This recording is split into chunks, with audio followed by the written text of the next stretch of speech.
Hi అండి. ఈరోజైతే మన ఛానల్లో మష్రూమ్తో ఈ విధంగా స్నాక్స్ అయితే రెడీ చేస్తున్నానండి. చాలా బాగుంటుంది. ఈ విధంగా ఒకసారి చేసే విధానం చూడండి. ముందుగా నేనైతే మష్రూమ్ తీసుకున్నానండి. ఆ మష్రూమ్ పైన మనకు బ్లాక్ కలర్గా ఉంటుందండి. ఆ పొట్టంతా తీసివేయాలి. తీసివేసి ఆ విధంగా వాటర్లో వేసుకొని మనం పక్కన పెట్టుకోవాలండి.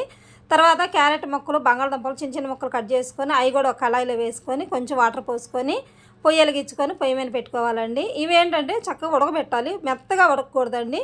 కొంచెం తక్కువలో ఉడకబెట్టుకొని తర్వాత అవి పక్కన పెట్టేసుకొని పొయ్యి మీద కళాయి పెట్టుకొని కొంచెం బటర్ వేసుకోవాలండి. బటర్ వేసుకున్న తర్వాత ఈ మష్రూమ్ వేసి చక్కగా ఫ్రై చేయాలి. ఈ మష్రూమ్ని ఈ విధంగా ఫ్రై చేసిన తర్వాత వేరే బౌల్లో తీసుకోవాలండి. తీసుకున్న తర్వాత అదే కళాయి మళ్ళీ పొయ్యి మీద పెట్టి 2-3 స్పూన్లు ఆయిల్ వేసుకోవాలండి. ఆయిల్ హీట్ ఎక్కిన తర్వాత వెల్లుల్లిపాయ ముక్కలు, అల్లం ముక్కలు చిన్న చిన్న ముక్కలు కట్ చేసుకొని అవి కూడా వేయాలండి. వేసిన తర్వాత ఫ్రై అయినాక ఉల్లిపాయ ముక్కలు, పచ్చిమిరపకాయ ముక్కలు కూడా వేసుకోవాలండి. అవి కూడా కొంచెం ఫ్రై అయిన తర్వాత ఇప్పుడు సోయా సాస్ 1 స్పూన్ వేస్తున్నానండి. ఆ విధంగా ఇష్టముంటే వేసుకోవచ్చు, వద్దనుకుంటే కూడా ఆపేయచ్చండి. ఆ విధంగా సోయా సాస్ వేసిన తర్వాత ఎన్నిగడ్డ కూడా 1 స్పూన్ వేస్తున్నానండి.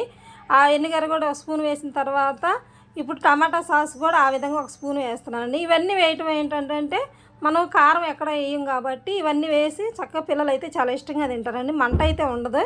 తర్వాత అవి కొంచెం ఫ్రై అయినాక ముందుగా మనం ఉడకబెట్టుకున్న క్యారెట్ ముక్కలు, బంగాళదుంప ముక్కలు కూడా వేసి మష్రూమ్ కూడా ఫ్రై చేసుకున్నాం కదండి, అవి కూడా వేసి మొత్తం ఆ విధంగా ఒకసారి కలబెట్టాలండి. కలబెట్టిన తర్వాత ఇప్పుడు తగినంత సాల్ట్ వేసుకోవాలి. సాల్ట్ కూడా వేసిన తర్వాత మొత్తం ఒకసారి ఆ విధంగా కలబెట్టి ఇప్పుడు మ్యాగీ మసాలా పొడి ఈ విధంగా మనకు సూపర్ బజార్లో దొరికిద్దండి, అది కూడా 1 స్పూన్ వేసి మొత్తం ఆ విధంగా ఒకసారి మళ్ళా కలబెట్టాలండి. కలబెట్టిన తర్వాత ఇప్పుడు లాస్ట్లో కొంచెం చిల్లీ సాస్ వేయాలండి 1 స్పూను.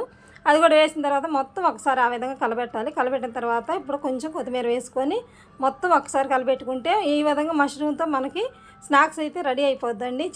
చాలా బాగుంటుంది. ఈ విధంగా ఒకసారి మీరు కూడా ట్రై చేయండి. పిల్లలు చాలా ఇష్టంగా తింటారండి. వీడియో నచ్చితే లైక్ చేయండి, ఛానల్ ఫాలో చేయండి. మరొక వీడియోతో నేను మళ్ళీ కలుస్తాను. ఉంటానండి.